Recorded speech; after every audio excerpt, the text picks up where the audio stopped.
जय माता दी। आप सभी को हिंदू नववर्ष की हार्दिक शुभकामनाएं और नवरात्रि के प्रथम दिन माता शैलपुत्री की कृपा आप सभी पर बनी रहे। भक्तजनों, गंगौर महोत्सव चैत्र नवरात्रि के तीसरे दिन पड़ता है। यह पूजा भगवान शिव जी और माता पार्वती की आराधना के लिए विशेष रूप से की जाती है। गंगौर का पर्व राजस्थान, उत्तर प्रदेश और मध्य प्रदेश के निमाड़, मालवा, बुंदेलखंड और ब्रज क्षेत्रों का एक प्रमुख त्योहार है, जो चैत्र के महीने के शुक्ल पक्ष की तृतीया तीज को ही मनाया जाता है। इस बार तीज जो तिथि है वो तृतीय नवरात्रि में, यानी कि तृतीय और तीज दोनों नवरात्रे एक साथ हैं। कल गंगौर का पर्व मनाया जाएगा। उद्यात तिथि के हिसाब से तीज कल है, तो इसलिए गंगौर पूजा का आयोजन श्रद्धा और उल्लास के साथ किया जाता है, जिससे घर में सुख, समृद्धि और खुशहाली और अच्छे भाग्य की प्राप्ति होती है। ये पूजा विशेष रूप से महिलाओं के लिए सौभाग्य और सुखी वैवाहिक जीवन की कामना करने का एक अवसर माना जाता है। भगवान शिव और माता पार्वती की पूजा गंगौर में की जाती है, जो अखंड सौभाग्य का प्रतीक मानी जाती है। इसलिए विवाहित महिलाएं गंगौर माता की पूजा करती हैं ताकि उन्हें अखंड सौभाग्य का आशीर्वाद प्राप्त हो, और जो कुंवारी कन्या हैं वो भी मनचाहे वर के लिए और एक अच्छे वर की प्राप्ति के लिए गंगौर की पूजा करती हैं। इस बार 2025 में गंगौर पूजन 31 मार्च को मनाया जाएगा। हिंदू पंचांग के अनुसार गंगौर पूजन चैत्र नवरात्रि की तृतीया तिथि को पड़ता है। तृतीया तिथि का जो प्रारंभ है वो 31 मार्च 2025 को 9:11 से होगा, और तिथि का जो समापन है वो 1 अप्रैल 2025 को प्रातः 5:42 पर होगा। गंगौर पूजा के लिए शादीशुदा महिलाएं और अविवाहित कन्याएं सुबह जल्दी उठकर सुंदर वस्त्र धारण करती हैं, आभूषण पहनती हैं। इसके बाद वे सिर पर एक लोटा लेकर बगीचे में जाती हैं। वहां से वे पानी भरती हैं और उसे हरी हरी दुर्वा, घास और फल से सजाती हैं। फिर वे लोटे को सिर पर रखकर गंगौर के गीत गाती हुई घर वापस आती हैं। और सबके अलग अलग रिवाज है, सब अपने अलग अलग तरीके से गंगौर का पर्व मनाते हैं। और घर लौटने के बाद महिलाएं मिट्टी की बनी भगवान शिव और माता पार्वती की मूर्तियों को लेकर आती हैं। गंगौर पूजा के लिए सबसे पहले चौकी का धोना होता है। पहले लोग चौकी के अच्छे से धो लेते हैं और फिर दुर्वा, घास से पानी के छींटा लगाते हैं। इस दौरान गीत भी गाए जाते हैं। अगर आप अकेले पूजा कर रहे हो तो आप अकेले भी पूजा कर सकते हो, और सब साथ मिलकर भी महिलाएं पूजा करती हैं। आप वीडियो में देख सकते हैं कि किस तरीके से मिट्टी के गंगौर बनाए हैं। गणेश जी, माता पार्वती और महादेव जी ये बनाए हैं, और माता पार्वती को पूरी सुहाग की सामग्री चढ़ाई जाती है। गणेश जी की पूजा की जाती है, और ये भोग स्पेशल इस दिन के लिए भोग बनाया जाता है, जिन्हें गुना बोलते हैं। इन्हें चीनी के भी बनाए जाते हैं और बेसन से बनाए जाते हैं। 2 तरह के गुना होते हैं, और इनको जैसे 16 गुना रखे जाते हैं। 8-8 दोनों तरह के गुना, एक महिला के लिए 16 गुना होते हैं। और इन्हीं के छोटे छोटे हम जैसे जेवर का, आभूषणों का भाव देकर छोटे छोटे ये माता पार्वती के लिए भी बनाते हैं, जिन्हें आभूषण के रूप में हम माता पार्वती को चढ़ाते हैं और भोग भी लगाते हैं। तो ऐसे दुर्वा में जैसे माता की पूजा करने के बाद सुहागिनें अपने पूरे सुहाग की चीज़ें जैसे सिंदूर पर, बिछुओं पर, चूड़ियों पर, सब पे ऐसे 11-11 बार छींटे लगाती हैं और अपने अखंड सुहाग का माता से आशीर्वाद लेती हैं। माता को सिंदूर लगाकर 11 बार अपने मांग में सिंदूर भरती हैं। बहुत सी महिलाएं 7 बार भी करती हैं, बहुत सी महिलाएं 5 बार भी करती हैं। तो जैसे जिसके यहाँ रिवाज होती है उस हिसाब से सब करते हैं। फिर ये दीवार पर, जैसे मैंने यहाँ ये कागज लगाया दीवार पर, तो इस तरीके से बिंदु रखे जाते हैं 16-16, जैसे 16 मेहंदी से, 16 कुमकुम से और 16 काजल से। इस तरीके से बिंदु रखे जाते हैं। पूजा में इन 16 टिक्कियों का विशेष महत्व होता है। प्रत्येक महिला अपने नाम की 16 टिक्कियाँ लगाती है। पूजा की विधि इस प्रकार है। सबसे पहले रोली की टिक्की लगाएं, फिर गणेश जी, ईश्वर जी और गंगौर जी की टिक्कियाँ लगाएं। इसके बाद मेहंदी की 16 टिक्कियाँ लगाई जाती हैं। मेहंदी के बाद काजल की लगाई जाती हैं, और गंगौर जी को काजल लगाने के बाद 16 टिक्कियाँ भी काजल की लगाई जाती हैं। यदि आप चाहें तो अपने नाम की भी 16 टिक्कियाँ लगा सकती हैं। पूजा में बहुत जगह सुहाग का जल भी तैयार किया जाता है। जैसे किसी बर्तन में थोड़ा सा कच्चा दूध लें, उसमें शुद्ध पानी मिलाएं, गंगा जल मिलाएं, पानी में हल्दी की गांठ, सुपारी, सिक्का, कौड़ी और चांदी की अंगूठी डालें और फिर इन सभी को 5 चीज़ें पानी में डालने के बाद बर्तन को पूजा स्थल पर रख देते हैं। दुर्वा घास का जैसे गुच्छा बनाते हैं। ईश्वर जी और गणगौर जी को 16 बार दूध के छींटे लगाते हैं। इस विधि से, पूरी विधि से पूजा करके और बीच में गाने भी गाए जाते हैं। पूजा के बाद भोग अर्पित करें। भोग में आप हलवा, गुलगुले या आटे से बनी पूड़ी चढ़ा सकते हैं, या जिनों के यहाँ ये गुना बनाए जाते हैं वो गुना भी बनाते हैं। गंगौर पूजा विधि से माँ पार्वती और भगवान शिव का आशीर्वाद प्राप्त करें। गंगौर पूजा में प्रसाद का विशेष महत्व है।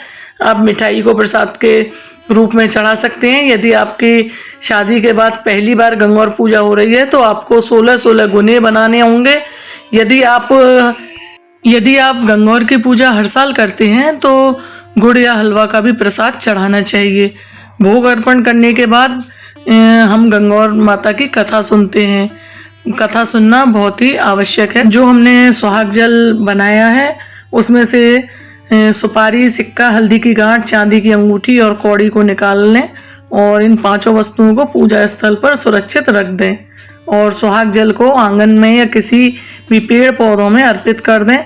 यदि आपके पास खुली जगह नहीं है तो इसे सूर्य भगवान को ही अर्पित कर दें। पूरे दिन दीपक जलाना भी शुभ माना जाता है, लेकिन ये पूरी तरह से आपका जैसे वैकल्पिक है। यदि आपको जलाना हो तो जला सकते हैं, अन्यथा जितनी देर आपने पूजा की है उतनी देर ही रखा रहे। ये अब हम सभी प्रसन्न चित्त मन होकर गंगौर माता की कथा सुनते हैं। एक बार भगवान शिव और माता पार्वती धरती पर यात्रा करने निकले। शिवजी ने पार्वती जी से पूछा, तुम 12 महीनों की यात्रा करोगी या 6 महीने की? तो पार्वती जी ने कहा, मैं 12 महीनों की यात्रा करूंगी। शिवजी ने कहा, इस दौरान जब तुम दुनिया के लोगों को दुख में देखोगी तो पीछे नहीं हटोगी। पार्वती जी ने सहमति जताई। यात्रा की शुरुआत हुई। यात्रा करते हुए उन्होंने रास्ते में देखा कि एक घोड़ी बहुत ही कष्ट में थी। पार्वती जी ने पूछा, यह घोड़ी दर्द में क्यों है? शिवजी ने उत्तर दिया, यह घोड़ी माँ बनने वाली है। यह सुनकर पार्वती जी ने कहा, यदि माँ बनने में इतना कष्ट होता है तो आप मेरे ऐसा काम कीजिए कि आप मेरी एक कोक बांध दीजिए और गांठ मार दीजिए। तो शिवजी ने उन्हें आगे बढ़ने को कहा। तो उधर देखा उन्होंने दुखी राज्य का दृश्य देखा। तो आगे चलकर वे एक राज्य पहुंचे जहां दूर दूर तक शांति और उदासी छाई हुई थी। पार्वती जी ने कहा, यहाँ के लोगों से पूछा, यहाँ सभी उदास क्यों हैं? तो गांव वालों ने कहा, हमारी रानी माँ बनने वाली हैं और वो बहुत कष्ट में हैं, इस कारण हमारे पूरे राज्य में उदासी छाई है। यह सुनकर माता पार्वती ने कहा, फिर से शिवजी से कहा कि यदि माँ बनने में इतना कष्ट होता है तो आप मेरे लिए गांठ बांध दीजिए। शिवजी ने उत्तर दिया, यदि एक बार गांठ बंध गई तो इसे खोल नहीं सकता। तो फिर आगे की यात्रा की। तो आगे बढ़ते हुए उन्होंने देखा कि एक गाय कष्ट में थी। पार्वती जी ने फिर से प्रश्न किया। माता पार्वती जब रास्ते में गाय को कष्ट में देखा तो उन्होंने फिर से कहा, यदि माँ बनने में इतना दर्द होता है तो आप मेरे लिए गांठ बांध दीजिए। पार्वती जी के आग्रह पर शिवजी ने उनके हाथ पर गांठ बांध दी। इसके बाद दोनों आगे बढ़े और एक गांव में पहुंचे। गांव के बगीचे में गंगौर का व्रत चल रहा था। यहाँ की महिलाएं गंगौर माता की पूजा कर रही थीं। पार्वती जी को देखकर वे उनके पास आईं और उनकी पूजा करने लगीं। उनकी भक्ति से प्रसन्न होकर पार्वती जी ने उन्हें अपना संपूर्ण सुहाग आशीर्वाद में दे दिया। शिव जी माता पार्वती जी को ढूंढते हुए यहाँ पहुँचे। उन्होंने देखा कि पार्वती जी फूलों और पत्तों से ढकी हुई हैं। इतने में ब्राह्मणों और बनियों की महिलाएं वहाँ पहुँची। वे 16 श्रृंगार कर भोजन बनाकर गंगौर की पूजा करने आई थी। दोपहर तक उनकी पूजा चली। उन्होंने भी पार्वती जी की पूजा की। पार्वती जी उनकी भक्ति से प्रसन्न हुई। जब सुहाग बांटने की बारी आई तो शिव जी ने पूछा, तुमने तो पहले ही अपना संपूर्ण सुहाग बांट दिया है, अब इन्हें कैसे सुहाग दोगी? तब माता पार्वती ने अपनी मांग से सिंदूर निकाला, आंखों के कोनों से अपनी छोटी उंगली से काजल लिया और उसे खाली घड़े में पानी में मिलाया। फिर उस पानी से सभी महिलाओं पर छिड़कना, उन्हें सुहाग का आशीर्वाद देना शुरू किया। इसके बाद शिव जी और माता पार्वती के मायके पहुँचे। यहाँ उनका भव्य स्वागत हुआ। कई प्रकार के व्यंजन तैयार किए गए। शिव जी ने सारे भोजन का सेवन किया, जिससे पार्वती लिए कुछ भी शेष नहीं रहा। पार्वती जी ने केवल बथुआ का साग खाया और पानी पिया। दोपहर में जब दोनों विश्राम करने लगे तो शिव जी ने पार्वती जी से पूछा, तुमने क्या खाया? तो पार्वती जी ने शिव जी से कहा, जो भी आपने खाया वही मैंने भी खाया। जब पार्वती सो गई तो शिव जी ने उनके पेट की नाभि स्थल को छूकर उसके ढक्कन खोली और देखा कि पार्वती जी ने तो बथुआ का साग और पानी पिया है। पार्वती जी ने जगने पर शिव जी ने कहा, तुमने मुझसे झूठ बोला, वास्तव में तुमने बथुआ का साग और पानी पिया है। इस पर पार्वती ने उत्तर दिया, आज से कोई भी किसी स्त्री के पेट का ढक्कन खोलकर अंदर नहीं झांक सकेगा। किसी भी स्त्री के पेट में उसके ससुराल और मायके की मर्यादा होती है। आप इसे वचन दीजिए। शिव जी ने वचन दिया कि आज के बाद कोई भी स्त्री के पेट का ढक्कन नहीं खोलेगा। इसके बाद दोनों कैलाश पर्वत की ओर लौटने लगे। रास्ते में उन्होंने देखा एक गाय अपने बछड़े को चाट रही थी और बहुत प्रसन्न थी। यह देखकर माता पार्वती जी ने शिव जी से कहा, अब मेरी गांठ खोल दीजिए। शिव जी ने कहा, मैंने पहले ही तुमसे कहा था कि ये गांठ बंधवाओ मत, नहीं तो ये गांठ नहीं खुलेगी, लेकिन तुमने बहुत जिद की।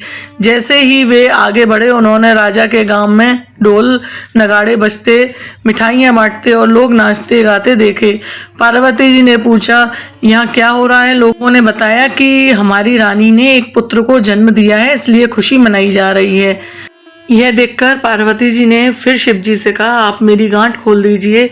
शिव जी ने कहा, मैंने पहले ही कहा था कि इस निश्वर संसार में सब कुछ मोहक होगा, लेकिन तुमने मेरी बात नहीं मानी। अंततः पार्वती जी के आग्रह करने पर शिव जी ने उनकी गांठ खोल दी और दोनों कैलाश पर्वत पर लौट गए। आप इस सरल विधि से गंगौर पूजा कर सकते हैं। माता पार्वती और भगवान शिव की कृपा से आपके जीवन में सुख, शांति और अखंड सौभाग्य बना रहे। गंगौर महोत्सव यह संपूर्ण विधि विधान आपको शांति और अखंड सौभाग्य प्रदान करे। जय माता दी।